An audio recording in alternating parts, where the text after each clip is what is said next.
Hello guys! Good morning! Get ready with me! Yan, papasok na naman tayo sa trabaho.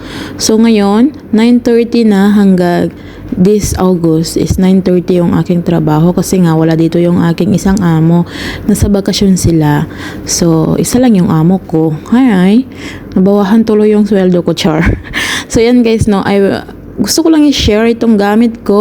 RDL yan, nakaalis ng aking pimples. Actually guys, ang dami-dami ko nang ginamit sa mukha ko para maalis yung aking pimples. Kasi before is malalaki talaga yung pimples ko. Nakikita nyo naman sa mga video ko. Ngayon is maliliit na lang, konti-konti na lang yung aking pimples, at ito naman yung nagpapawhite ng aking mukha, ang gory. Alam ko yung iba is nakagamit na nito. Nag-trend ito sa TikTok before. So, yan po yung mga gamit ko. Tapos, yung sabon ko is Piari. Yung Piari is nakatulong talaga sa pimples ko. Actually, first time mong gumamit ng Piari guys is parang makati siya sa mukha. Yung parang mahapdi ganun. So, after nun, kung may iba-ibang kasi tayo yung skin ganyan, iba't ibang skin type tayo. So, maybe yung skin mo is mamalat ka. Ako kasi namalat ako, pero konti lang.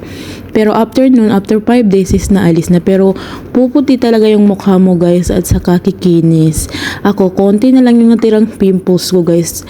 Dati kung makita nyo lang, i-share ko sa inyo yung pimples ko before. Grabe, ang dami kong pimples at ang lalaki ng aking pimples. So yan guys, no, simple lang tayo. Maghijab pala tayo papunta doon.